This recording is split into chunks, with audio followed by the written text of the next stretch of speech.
Jaya Radha Madhava Kunja Bihari Jaya Radha Kunja Bihari Jaya Radha Madhava Kunja Bihari Jaya Radha Kunja Bihari Gopi Ganga Giridhari Gopi Ganga Giridhari Gopi Giridhari Gopi Giridhari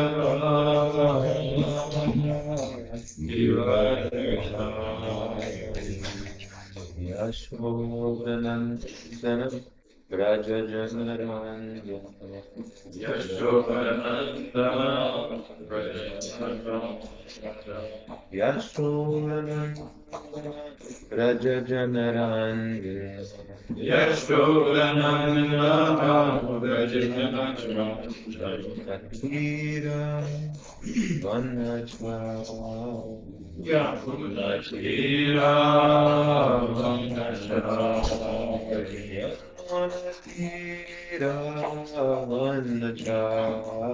Yamunatira Vanachari Yamunatira Vanachari Hare Krishna Hare Krishna Krishna Krishna Hare Hare Hare Rama, Hare Rama, Rama Rama, Hare Hare, Hare Krishna, Hare Krishna, Krishna Krishna, Hare Hare, Hare Rama, Hare Krishna. Rama Rama Hare Hare Krishna Hare Krishna Krishna Hare Hare Rama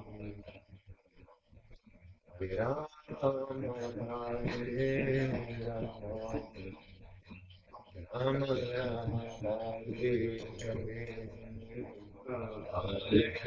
Krishna Hare Krishna Hare Hare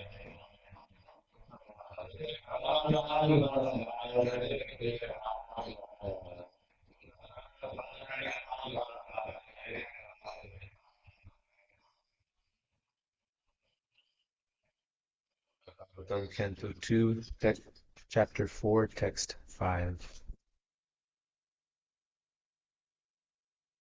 Om Namo Bhagavate Vasudevaya. Om Namo Bhagavate Vasudevaya. Om Namo Bhagavate Vasudevaya. Om Namo Bhagavate Vasudevaya. Om Namo Bhagavate Vasudevaya. Om Namo Bhagavate Vasudevaya. Narayanam Namaskritya. Naram Shaiva Narottamam. Devim Saraswatim Vyasam. Devim Saraswatim Vyasam.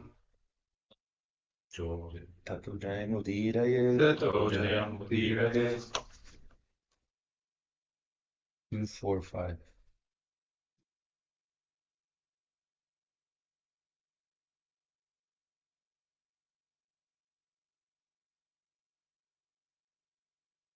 Rajovacha Samichinam Vacho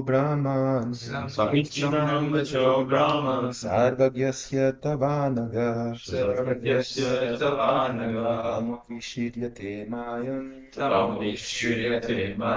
Hare Katha Yatha Katham Rajovacha Samichinam Vacho Brahman Sarvagyasya Tavanaga Amavishiriyate Mayam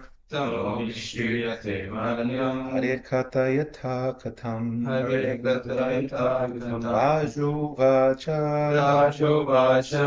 Samichinam Vacho Brahman Sarvagyasya Tavanaga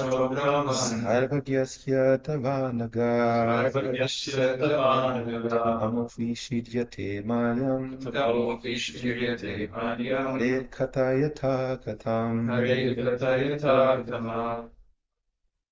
Hare Katha Yatha Katham Rajovacha Samichinam Vacho Brahman Sarvagyasya Tavanaga Tamo Vishriyate Managam Hare Katayata Tava Rajovacha Samichinam Vacho Brahman Samichinam Vacho Brahman Sarvagyasya Tavanaga Sarvagyasya Tavanaga Tamo Nishiyate Bhagyam Tamo Vishriyate Mayam Hare Kataya Katkatam Hare Katayata Tava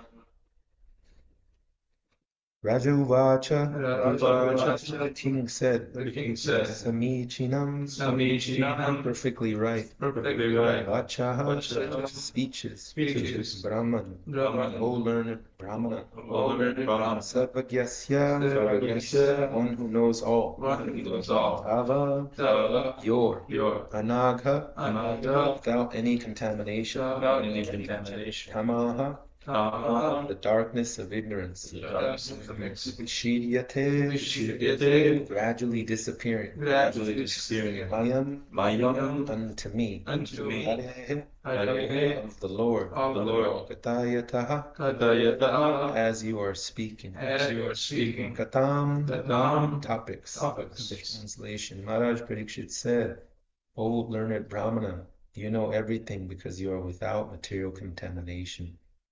Therefore, whatever you have spoken to me appears perfectly right. Your speeches are gradually destroying the darkness of my ignorance, for you are narrating the topics of the Lord. Purport: the practical experience of Maharaj Parikshit is disclosed herein, revealing that transcendental topics of the Lord act like injections when received by the sincere devotee from a person who is perfectly uncontaminated by material tinges. In other words, reception of the messages of Srimad Bhagavatam from professional men, heard by a Karmakandiya audience, never acts miraculously as stated here.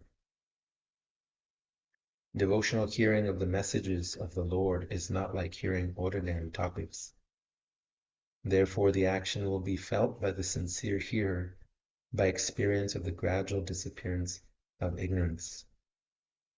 Yasya deve para bhakti yatha deve tatha vigav tasya ite katita hyartha prakashante mahatmana.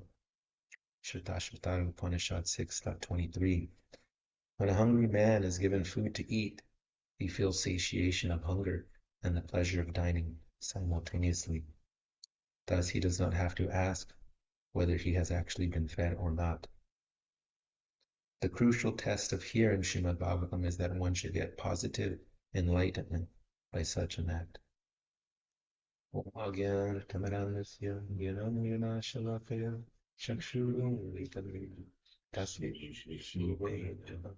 Namo Vishnupada Krishna Prasthaya Bhutale Srimate Bhakti Vedanta Swami Niti Namaste Saraswati Devi Gauravani Pacharine Nirvishesha Shunyavadi Paschatya Vishtari Jai Shri Krishna Chaitanya Prabhu Nityananda Shri Advaita Gadadhara Srivasari Gaura Bhaktavan Hare Krishna Krishna Krishna Hare Hare Hare Rama Rama Rama Hare Hare. Maharaj Parikshit said, O learned Brahmana, you know everything because you are without material contamination. Therefore, whatever you have spoken to me appears perfectly right. Your speeches are gradually destroying the darkness of my ignorance, for you are narrating the topics of the Lord. The Srimad Bhagavatam is considered Amala Puranam. It means spotless. Therefore, one who is wise does not unnecessarily doubt the information given in the Bhagavatam and the commentator of the Bhagavatam, namely Srila Prabhupada. It's stated also that, for example, in ISV, we don't have everyone that's a pure devotee, quote. However, one can still learn, given that the speaker is sincerely trying to apply the pure method.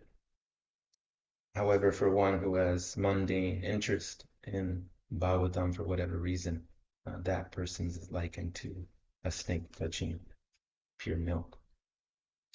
It becomes poisonous.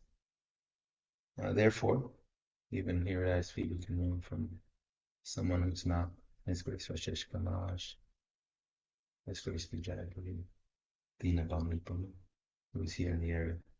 Others can also give information that is transcendental. And as such, the hearing process can be applied almost anywhere. Now, Srila Prabhupada, he is considered Mahabhagavat, and therefore his potency, or the transcendental vibration that comes from him, is more pure and has more effect. Hence, we see in the earlier days of this movement, there was an upsurge of devotees and Krishna consciousness being known in different parts of the world. Oftentimes in book distribution, I hear this. They said, we used to see you all over the place, airports, in the streets. Where have you gone? People said, hey, we're still around. Just it's a different time period for one reason or the other. You don't see this as much. One reason is that we're a little bit more restricted now in terms of where we can go, amplified music and so forth. That happens. However, the movement is still going on. I want to highlight here in the purport, Prabhupada uses this word sincere. And previously, Prabhupada mentions that if the speaker is authoritative and the hearer or inquirer is sincere or authoritative, it means that there's a good combination. The speaker bestows natural blessings onto the inquirer and anyone in between, and the hearer receives these blessings in the form of transcendental knowledge. Now, what is transcendental knowledge? Prabhupada stated that knowledge means to know what is matter and what is spirit, know who is God, our relationship to God, and our duties within that relationship. Now, this is actually transcendental knowledge, and to know the goal of life. Above and beyond eating, sleeping, mating, and defending. One example about hearing properly is a child. For example, a child doesn't know much. However, if he hears from his father and simply repeats and or behaves according to the father's dictation, then even if the child does not understand, the child has perfect knowledge. And Prabhupada also gave this anecdote about Mother Malati's daughter Sarasvati, that she would go up to people at the Sunday feast and say, do you know who is Krishna? And mostly the new people would say, I don't know. And she would say, he's the Supreme Personality of Godhead. And then, as most children do, run away. And Prabhupada mentioned she doesn't understand much. However, she's repeating what she has heard. And this is perfect. Similarly, His Grace Radhisham Prabhu has said, hear 2 lines, say 2 lines. Hear 2 lines, say 2 lines. Even in modern psychology, I did a little bit of research here. According to the way memory is assimilated, there's first attention. That means the information goes inside, or maybe it's encoded. Then it consolidates or brings things together, stores it. And then there's retrieval. I mean that one tries to recall what has happened or one has heard. And then there's what's called repeated and active retrieval. This distinguishes what is called recalling and recognizing. For example, if I hear someone, I get introduced to someone and they tell me their name. And then someone asks me about that person later, and then they say their name and I don't remember. Or I remember that person. That's the difference between that person's name. That's the difference between simply recalling and actually recognizing. Therefore, the idea is to actually recognize and assimilate memory. Perhaps you have in your own experience, I do, is that when we have something, one has something to associate the new idea or input to, or we find it important at that specific moment, then it has a more potent effect in terms of samskar, an impression on consciousness. And therefore, it will be easier to recall, recognize, and implement or apply into one's life. This is something on the modern psychology side of things. Another thing Prabhupada said about hearing and relating a message is that Prabhupada himself, I read, has said that I'm not perfect. He said, however, I follow the perfect person, and because I repeat the perfect message, my presentation is perfect. So, to simply repeat that which is heard, Shravanam Kirtanam Vishnu Smaranam. One first hears, then chant, and then in order to chant correctly, one must hear. And then the order is Shravanam Kirtanam Vishnu Smaranam. Then one will naturally remember. And see, as we see, it's a natural process. Hear, chant, remember. Chant is synonymous with repeating in this context. And therefore it's given that Nashtapraj Vipadashi Nityam Bhagavata Sevaya. Nityam means regularly or always.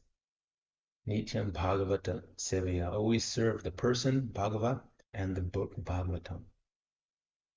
Where these two things are non-different in the sense that if one is sincere, then the effect will be the same. This was reiterated by one devotee of Srila Prabhupada. They said to Prabhupada, and Arjuna was so lucky, so fortunate. He was on the battlefield with Krishna directly. I'm not fortunate. I'm not with Krishna. And Prabhupada said, you can be just as fortunate as Arjuna if you follow what's given in Bhagavad Gita. For example, too, Prabhupada's disciples on their morning walks, they would try to be so close to him that sometimes they would run into him because of one is thinking personal association. However, I was recently with His Holiness Vaishnava Maharaj, and what he said, association actually means to follow what person is saying. He said, for example, someone is very wise in this assembly, however, I am not following what they're saying. What association am I truly getting? Therefore, association actually means to follow. And thus, we, or anyone who follows Srila Prabhupada's instructions through various ways, is associating with Srila Prabhupada. Vani and Vapu. Vani serve the words, for they are Prabhupada's devotional ecstasies. Again, hearing is extremely important, and repeated hearing. It is not that one just shows up once in a while, intermittently, and thinks that one may advance on the path swiftly of Krishna consciousness, even in circumstances that are unfavorable to oneself. Simply be there and be, as His Grace Shishkamara says, keep the transcendental sound vibration going. Somehow or other, simply do this. Now, in this matter of hearing, it's also an important factor to inquire if there is need for clarification. And this inquiry must come from a place of curiosity, not from challenging. And even in modern contexts, if there's a student and you see Santa Cruz and they're challenging the teacher unnecessarily, a teacher will not be so fond of such a student in comparison to a student who's sincerely inquiring about the principles and the explanations thereof. Then that teacher will naturally be favorable to such a student. And this is the perfect combination. And this is given in the Bhagavad Gita itself. Inquire and submissively inquire and render service. What does this service do? Well, if one accepts menial service according to one's capacity in a timely fashion, then one will naturally be humble. If there's a request for service and one does it, then there is little room for unnecessary pride or egoistic behavior if one is able to accept menial service gracefully. And this way it humbles one, and naturally the inquiry that comes for such a person will also be humble. And this is perfect combination if one approaches an authority on the subject matter. Therefore, hear regularly. Why hearing regularly? Because the material energy is strong. For example, even I hear some song in passing, I'll remember so many years of nonsense that I did when we're driving in the car. I'll hear one lyric from a song, mundane song, and I'll recall all my previous actions that were unrighteous, and I'll feel regretful at that moment. I did so many stupid things, and I still do them. However, they're less significantly by Krishna's grace. The idea is that the material energy is so strong that even a simple sound, an aroma, a, a glance, some object, whatever it might be, can re-spark or bring to the consciousness previous impressions that were there, not just from this life, but previous lives. And therefore, this constant hearing in one way or another is stressed to constantly hear. Now that we have modern technology in the forms of these laptops and smartphones, etc., one can, in one way or the other, be constantly in contact with transcendental sound vibration. Nityam Bhagavata Sevya. And one effect of sufficient hearing is that naturally, if the hearing is full, then the chanting will, as a concomitant factor, a natural byproduct, chanting will be there. You'll want to repeat that which was heard. And it's advised that one do it as soon as possible. Find someone that will give you the time and repeat what one has heard. In this way, it helps for memory assimilation and practical application. On the, on the other side of things, this is talking more about people that are favorable. Bhagavad Gita specifically mentions those types of people that are not favorable or that should not hear these transcendental messages. In 1867, the three words here are atapaskaya, abhaktaya, and ashushuchave. It means one who is not austere, one who is not a devotee, and one who is not engaged in devotional service. Now, all of us as distributing books regularly understand that we meet many people that may or may not be austere, may or may not be a devotee, and may or not be engaged in devotional service.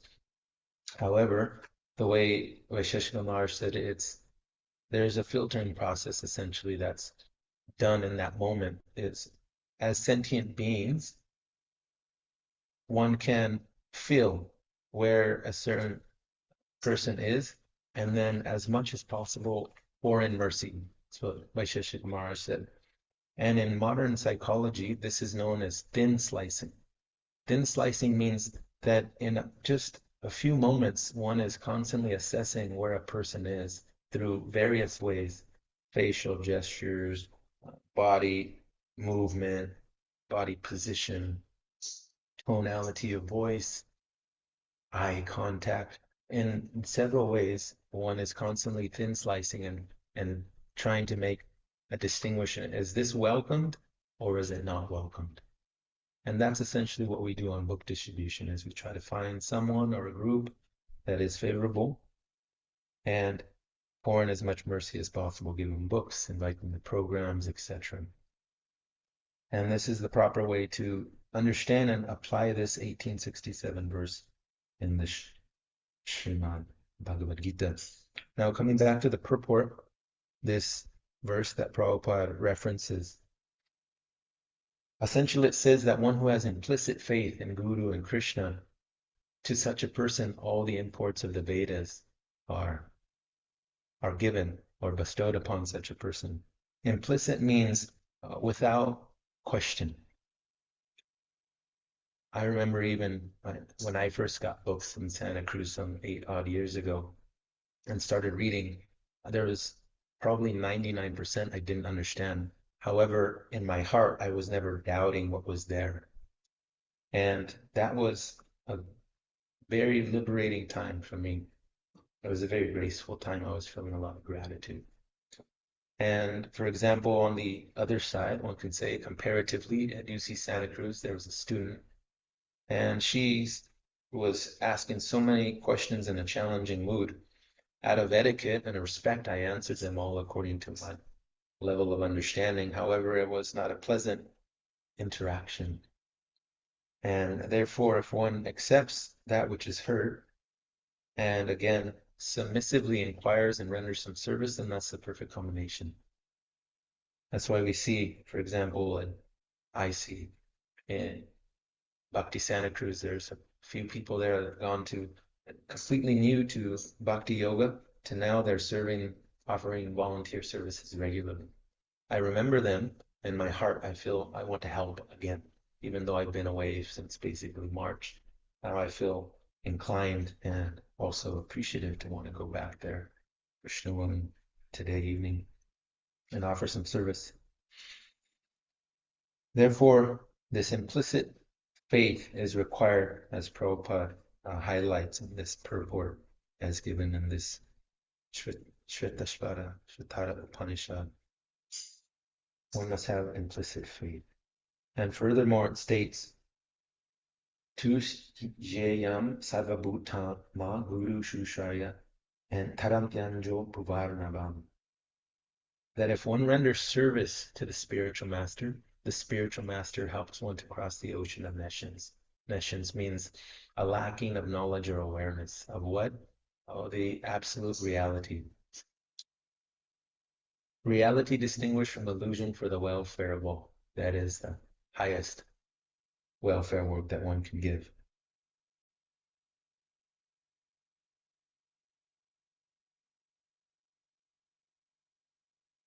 One aspect of the practical application of hearing is that when one hears regularly, that it goes from simple, like a respectfully being a parrot to just repeating that which is heard, to actually understanding and then being able to apply. And Prabhupada also gave this example of a parrot. You can teach the parrot Hare Krishna and it'll chant it very nicely. However, when the cat comes and then snatches the parrot up, it's a chi, it's no longer Hare Krishna. And similarly, in one's life, if one can eventually go from offensive to clearing and then pure chanting, 3 stages of chanting, that one will naturally, as a byproduct, remember Krishna wholeheartedly with affection at the moment of physical death, and therefore be transferred back to one's eternal position. And this is, by definition, mukti, as Prabhupada stated it. It's not just cessation of material vrittis or fluctuations in one's consciousness, which then one accepts as something favorable and unfavorable, friend and enemy, etc. Actually, one is steadying Krishna consciousness. And I was with His Holiness Bhakti Raghav Swami Maharaj, which I'll close with and then open up for questions and reflections, is that he said, did Maharaj, is that Krishna consciousness means that one can handle any situation. That's what it means. And that practically doesn't mean that one has a solution to such a problem or situation. It means that one is not unnecessarily disturbed by such an occurrence that is inevitable. That is Krishna consciousness. Translation, Maharaj Parikshit said, O learned Brahmana, you know everything because you are without material contamination. Therefore, whatever you have spoken to me appears perfectly right. Your speeches are gradually destroying the darkness of my ignorance, for you are narrating the topics of the Lord. Hare Krishna, Hare Krishna, Krishna Krishna, Hare Rama. Anything from you all? I'd appreciate it. Yes. Very nice class. Actually, I was just listening when I was cooking yesterday. I was just listening to the same topic from Naranjan Swami. It was amazing how he spoke about practically the same thing. And he was talking about how he heard a lecture from Srila Prabhupada. Said that when one asks questions, they have to be aware that one is not, are you seeking an answer? Because there's a tendency within the mind. I've seen this with counseling some youth that will, even when they ask a question, they're not asking because they want to know. They're asking because they want to challenge. And then even when you give an explanation, their mind is not hearing what you're saying, but it's thinking of rebuttals. So Naranjana Maharaj was speaking about how in the Brihad Bhagavatam there's this exchange between, there's this doubt which devotees may have with the Brihad Bhagavatam as to, this seems very fantastic, you know, Narada Muni flying around playing his Veena, eating four-headed love. This just seems like the script of some elaborate movie. And so devotees will lack faith, and because they lack faith, they can't actually hear because they're challenging the conclusion of what's there. And he wasn't denouncing the process of asking questions, but he gave this example of Gopakumar and the Mathura Brahman at the end of Brihad Bhagavatam, where Gopakumar has become Sarup in his Siddha Sarup, the cowherd boy. And he's been sent back to the material world to counsel this Mathura Brahmana. And he can see that the Mathura Brahmana is going to become successful in his chanting his mantra, because everything which Gopakumar was speaking to this Mathura Brahmana, he could see in the expressions of the Mathura Brahmana that it was being heard with faith. So therefore he was going to be successful. So it was amazing. We practically spoke on the same topic as Maharaj. So I was thinking about the topic this morning, and then you spoke it.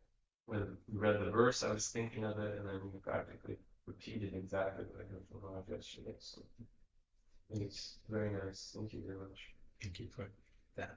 Appreciate it. Yes. Even there's a gentleman known by Jordan Peterson. He's a psychologist, and you've probably heard of him. He's a Christian by faith. What he says is that in any effective argument or some altercation, one must be able to repeat exactly what the other person has heard to their satisfaction. And then you you give your side, whatever it is. That means that what one is actually hearing and not looking for rebuttals, but seeking to understand. That subtle yet profound mood is extremely important, as you're saying, by recognizing it. The challenging mood versus curiosity and sincerely wanting to understand. That's the difference. So I have a question. Thank you for the next class. In 7th chapter, Krishna talks about 4 kinds of people who approach him. So he talks about one desire of wealth, and then there are 2. One is curious, inquisitive, and the other one who's seeking knowledge for that. So how can we differentiate these 2? One is curious. That's a good question. A child in general is curious. We were in Leander, Texas, and my godbrother's daughter, Emangi, she's curious. She's asking so many questions, sometimes related to Krishna, and most of the time not, respectfully. That's curiosity, simply put. Now, one searching for the absolute truth is asking questions related to that. That's the difference between the vague topic of curiosity and being inquisitive about the truth absolutely. As per my understanding, if anyone wants to add, you're welcome to. Yes, I don't know if you could add, but I have a question. Facebook. So this devotional method of gaining wisdom with the right attitude, with humble service attitude, is there. Like, what about in material kind of knowledge acquisition? One can still gain knowledge without that attitude. So like, what is the difference between the two? Exactly understand the question. Can rephrase it perhaps? Well, why is it that in material knowledge acquisition you don't have to have that humble, submissive attitude to gain knowledge in school? Yeah, it's a good question. This was covered at least partially, hopefully. He's asking in mundane knowledge acquisition, one essentially doesn't have to have a humble attitude in terms of their mood and questioning and so forth, yet they still gain knowledge. Why is that so? Is that basically? Yeah, there's a difference between, first of all, the knowledge itself. What they are acquiring is material and will not lead one to immortality. And that which is inquired about the truth absolute, that does. That's one thing. In terms of how, at least what I've observed in terms of how one acquires knowledge, there's a difference, as His Grace Radhika Ramanduru gave, in terms of reading. There's basically commercial reading that one just reads for the sake of reading. And generally speaking, one has to recall that information a little bit. It takes more. And then there's religious reading. In all fields of knowledge, generally there's reading required. And so therefore, if one is hearing and chanting, eventually one will remember it. It'll become easier to remember. Specifically, if one has a devotional mood of humility and sincere inquiry, relevant inquiry. In terms of one acquiring knowledge, regardless of whether it's spiritual or not, and they don't have a devotional mood, for me, it doesn't really make a difference. They can get it or not. It's not relevant to their ultimate welfare if it's alone by itself. In general, the person has to really jog their memory in terms of how one can acquire. And also, I've noticed it really depends on their priorities. If one has prioritized mundane knowledge in their life, then of course they'll be able to recall, recognize information more readily.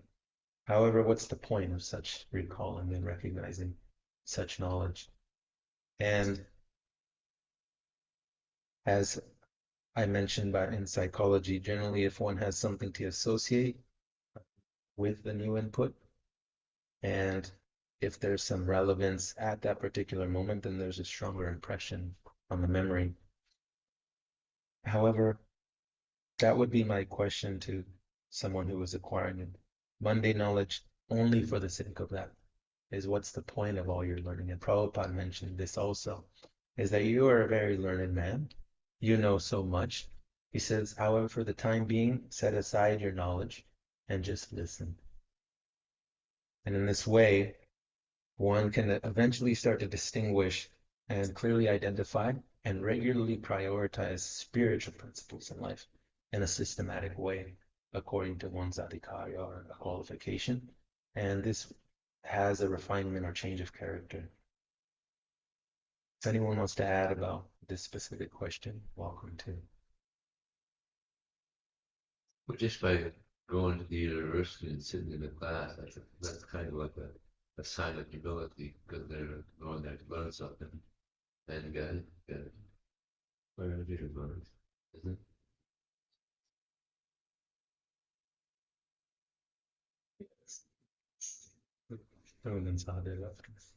One point is that the fruit of hearing transcendental knowledge is a lot more consequential, in the sense that it's it will result in a change of heart which can actually capture the heart of Krishna.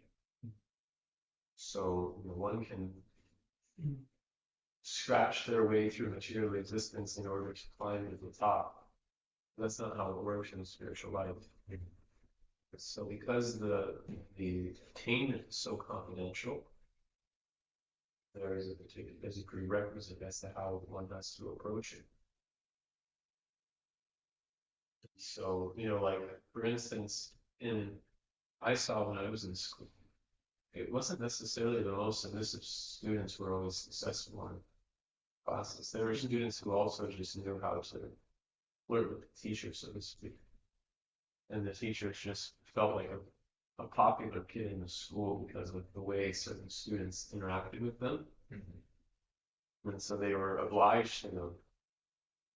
That's material dealing. It's just cheating and cheating. Wasn't that the students who are always submissive were the only ones that were successful? There was those who knew how to be cunning. They could cheat on tests and this and that, and teacher wouldn't really say much. But Krishna isn't like that.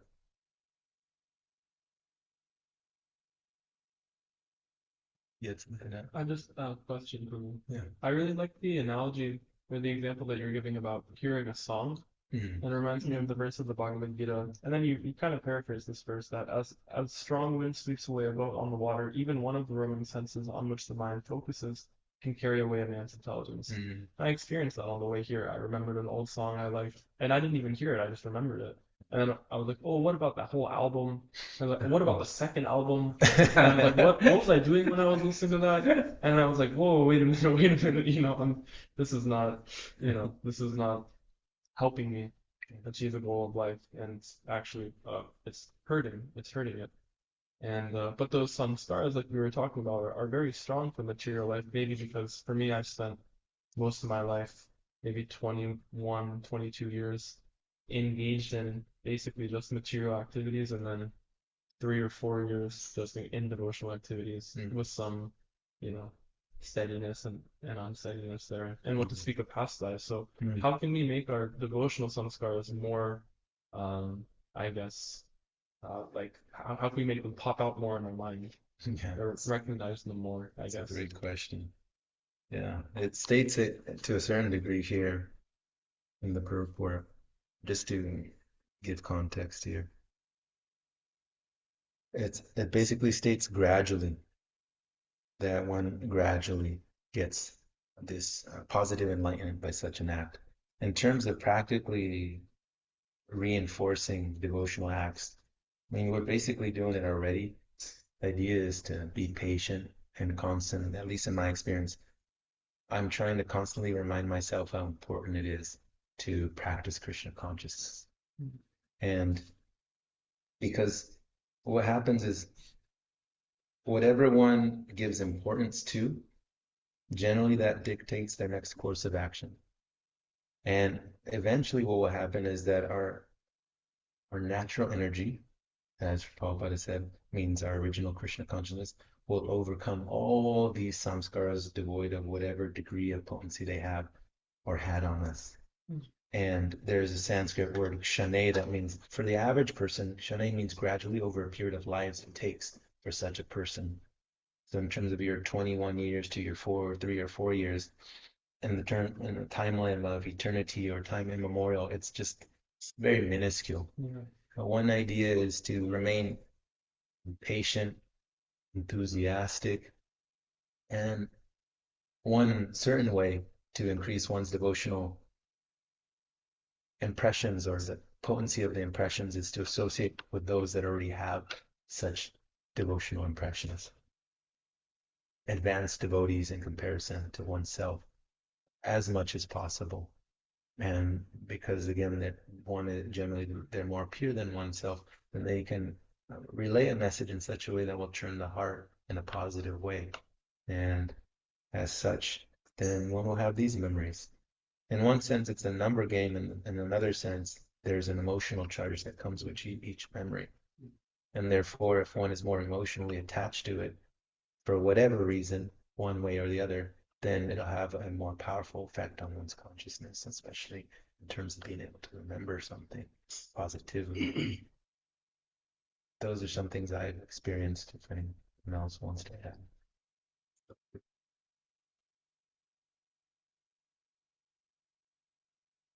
Thank you, Guru. Thank You're you. very helpful. Thank you. Thank you. Grantara Srimad Bhagavatam ki jai. Jai. Check out Krishna.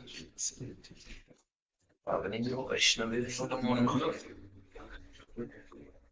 Is Adinath Krishna Prabhu ki? Oh.